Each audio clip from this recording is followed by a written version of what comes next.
All right, welcome back. We're going to talk about scoring a data boxing fight. Talk about how I do it, which is the standard original method from Dr. Compton.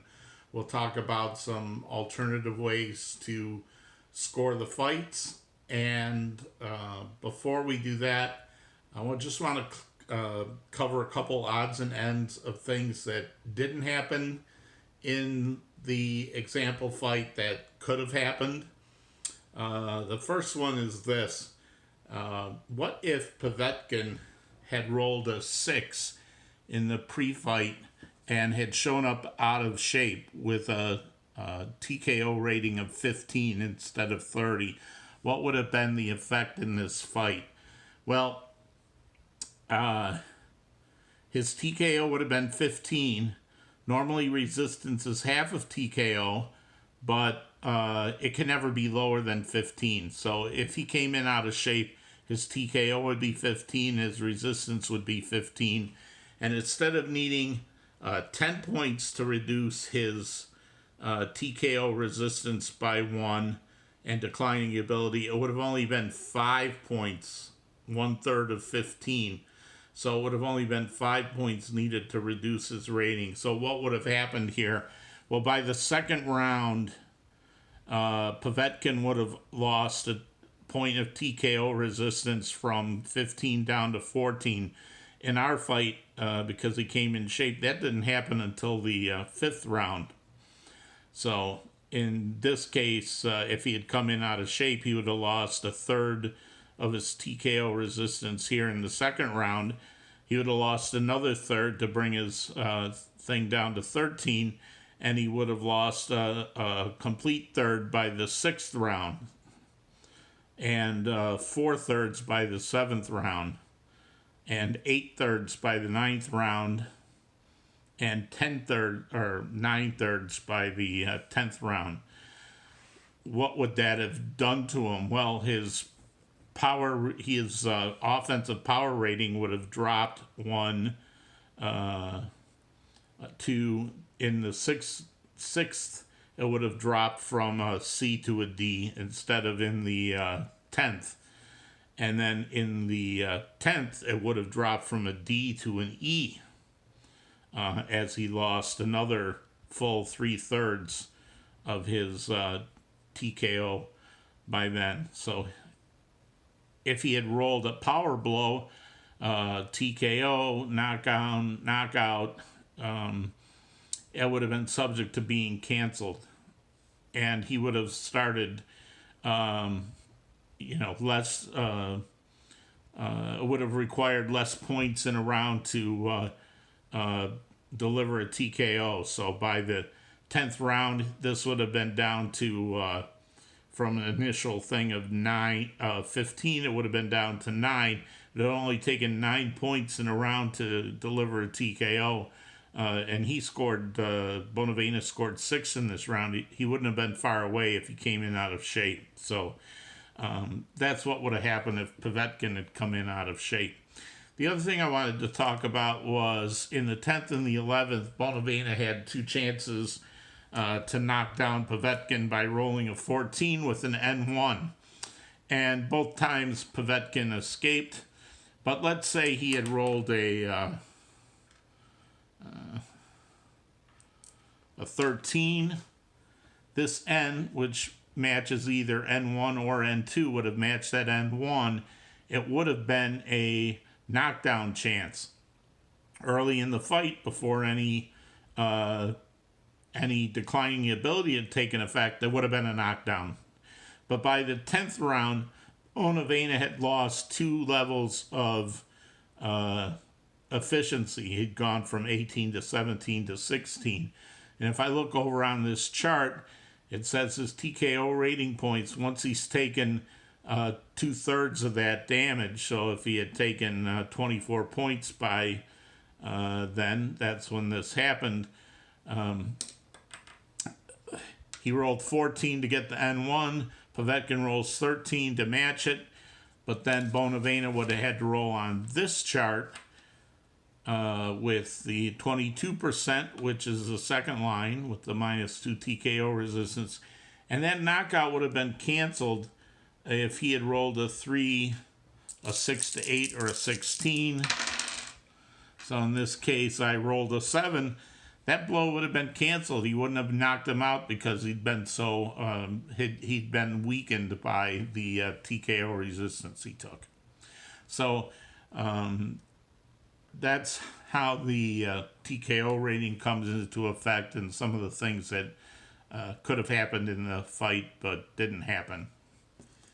If, for instance, he had rolled something else like a 13 and it wasn't canceled, then Povetkin would have been knocked down. Then for the rest of the fight, this N1 wouldn't count anymore because he'd already knocked him down once. But this N2 on 18 and the N2 on 3 both would have become activated. And they also would have matched over here on 13, 14, and 15. So you can see that it's easy for Bonavena to knock somebody down the first time with this 14, as long as they're reasonably easy to knock down. But getting that second knockdown needs a 3 or 18. That's going to be a lot more difficult for him. He can get 1, but it's hard for him to get 2. All right, let's talk about scoring. So, make sure I have this here, right? Okay. I just used normal scoring for my tournament. I'm going to be using normal scoring. If you want to add some flavor, there are you can choose a location. The only difference in locations right now is if it's in New York, it's going to be scored by rounds instead of a 10-point must system. And there are also some type of scoring systems you can see down here. Oh, let me back up. This location can play in effect for both whether it's rounds or points, but it can also come into effect over here. If you want, you can roll before the fight to see how the referee or the judge, second judge or the third judge is going to score the fight. You roll on this chart and you look it up over here. There's normal scoring, that's what we did. There's hometown scoring, where the hometown boxer gets a point automatically awarded to him by that judge. Reputation, so if there is a boxer that has a longer reign as a champion, or has any champion reign against a non-champion, or has a higher reputation. There's only 10 boxers with the reputation rating in the 156 heavyweights that I put out there. I'll talk about that in a future video. But if the reputation judge will give 1 point on odd rounds, the first, third, fifth, seventh, to somebody with a better reputation. A cut judge will score 5 points for either a cut or injury instead of the normal 2 points. A knockdown judge will always score 5 points for a knockdown instead of 4 for some. And some judges reward aggressive boxing with aggression rating rounds and anytime they move in and act aggressively. Or boxing judge likes the sweet science, he'll give an extra point per round to the better rated boxer. And in our case, a boxing judge would have given Povetkin an extra point every round. But I didn't roll on that. I just picked normal scoring. I will normally be using normal scoring, but this is how you can get some differentiation between the judges and the different scoring by using these charts rolling for each one. So how does regular data boxing scoring work? All right. How it works is this, and I'll put a 7.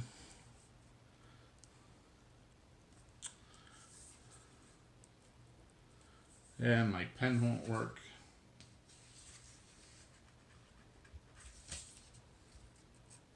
The perils of live video. There you go. So, there's sort of a 7-7-5 rule. So the referee and one of the judges will score an extra point per round for every 7-point difference in score. And the third judge is a little more easily impressed. He will do it on every 5 points. We'll see how that comes when I score this fight. The original Data Boxing recommendation was 5, 5, and 3. But for heavyweights, that's too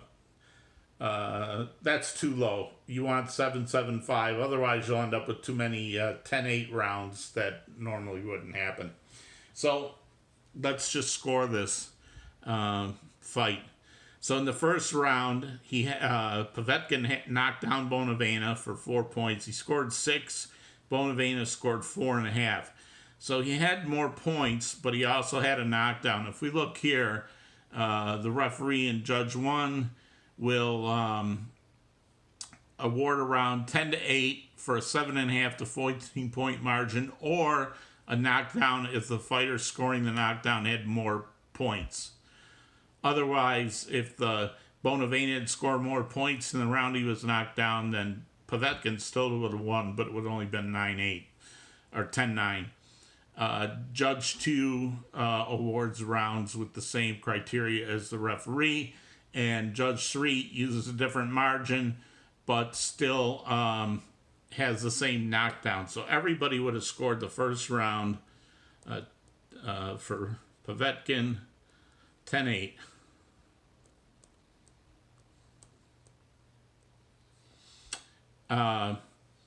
The referee always gives 1/2 point. Let's just look at the scoring here. On this page, tells you how the scoring goes. For points blows, it's 1 through 4 points. How do you get 4 points? You won't see 4 points on a boxer's card. That's when he has a 3, and he gets it increased because of a power adjustment. He's against a weak defensive boxer. That's how you get 4 points. Cuts and injuries are normally 2 points, unless they're C scoring. Knockdowns are 4 or 5 points, depending on the knockdown count.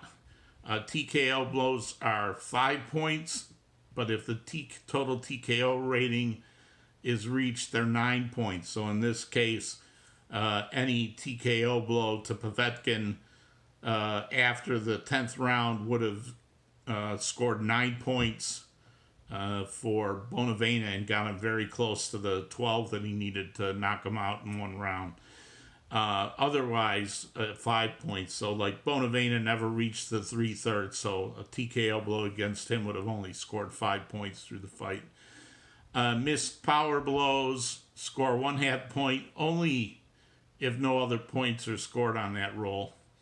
You get 1/2 point for any of the controls, 0 points on the diamond, but you hang on to it, and minus 1/2 points for things that referees frown on, like clinching or people lowering exchanges when they're running around the ring, not fighting, grabbing, low blows, or a foul warning. If an actual foul is issued, they'll deck them a whole point. 1/2 point if a boxer has a high aggression round rating, and the referee will always give 1/2 point to a better boxer. So let's continue to score this fight. This round was won by Bonavena. He had 2 points to 0 for Povetkin. Povetkin would have got 1/2 point from the referee. That still would have been in the 0-7, 0-7, 0-5. So everybody scores the second round for Bonavena, 10-9. This round, 5 points. If Povetkin had scored 1/2 point more, then Judge 3 would have scored this round 10-8 for Povetkin, but he didn't quite reach it. The referee scored him 5.5 points because the referee always gives him an extra 1/2 point for being the better boxer, but he won't go to a 10-8 unless he had scored 7. So everybody gives this round to Povetkin at 10-9, but it was close to being a 10-8 for one. This round also, same reason as the round before, 10-9 too.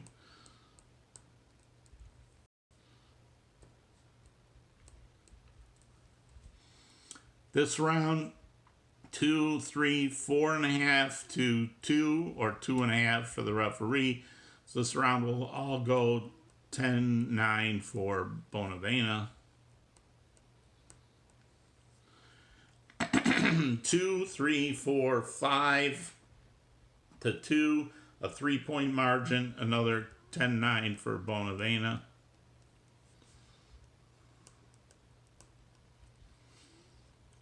This was 5 points.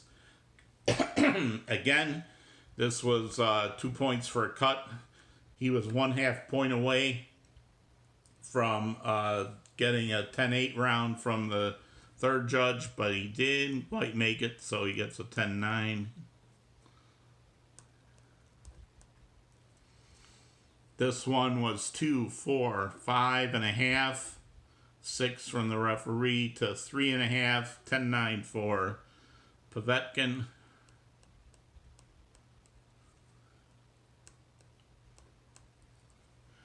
This round was 1, 2.5 to 1.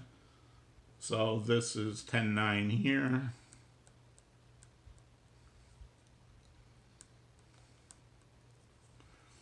This round was 1, 2, 3, 4, 5, 6 to 1/2. So this was 1, 2, 3, 4, 5, 6 to 1/2. He won it by 5.5 points so Judge 3 is going to give him a 10-8 for this round. Everybody else is going to give him a 10-9. So 10, 10, 10, 9, 9, 8.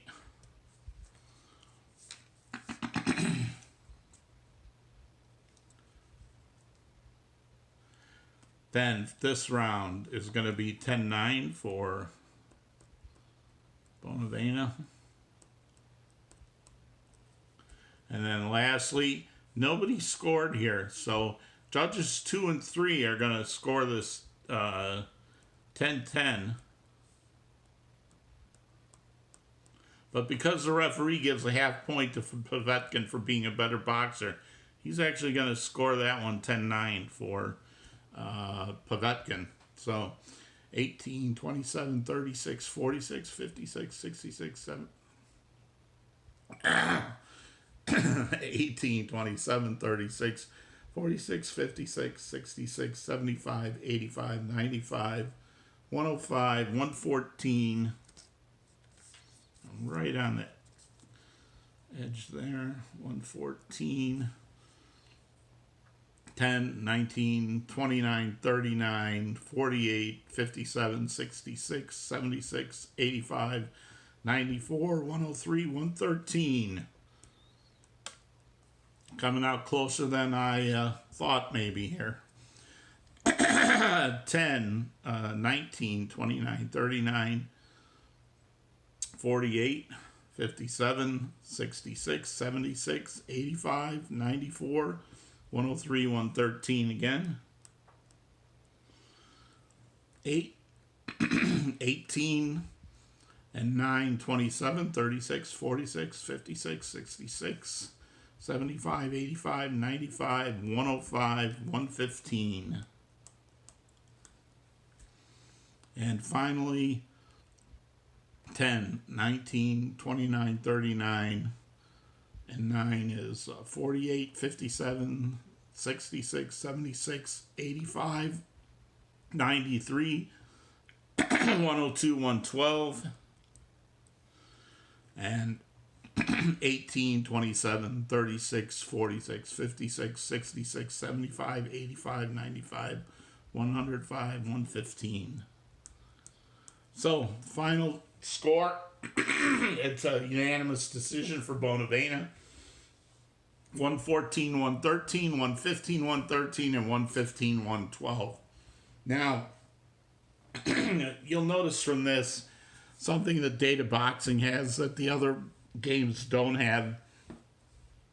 That is the variable notion of somebody who lost the round coming out ahead on the scorecard.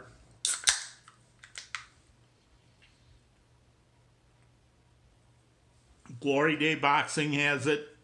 Legends of Boxing has it. Title Bout has it. Main Event has it. After a round is over, you look at the difference in points. You roll on a chart and you see who actually won the round in the judge's eyes. Data Boxing doesn't have that. Most of the time these guys will agree. They may differ slightly in the score. If you include these scoring conditions, that can change things. But you don't have in data boxing that roll on a chart to see if the guy changed his mind and saw the loser win the round. Tony Zeppetto has come out with a thing. This is included in the zip file. For those of you who like that kind of scoring with the chance that the lower rated guy in the round actually won the round, or the judge saw that he won the round, you can use this system to use a variable round scoring like the other games. You roll 3 dice afterwards, and either it'll go to the higher boxing rating. Oh, that's for 0 points. Or 1.5 to 5 points, it'll go to the high point score, or to the even or to the low score if they scored at least 1 point or had an aggression round. Excuse me, I'm losing my voice. I don't use this system because I'm running a tournament and it's a single elimination tournament, and I want boxers to advance because they won the fight or outboxed their opponent, not because they got lucky and I rolled 18 and they won a couple rounds because I rolled a high number.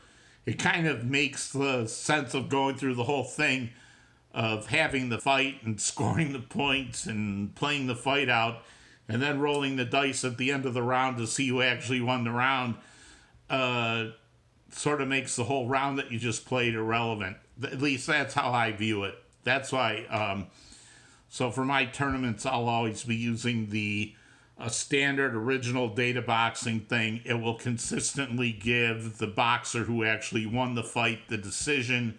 You may see some changes if you go with these scoring categories. That's sort of a midpoint between what Tony supplied and the original one that doesn't have a lot of variation. But I realize that I'm probably in the minority about that, so that's why I include this chart, so that people who like that and are used to it in the other games have this system available to them. So that's how you score a data boxing fight, and some of the different methods, plus some odds and ends we missed. Thanks.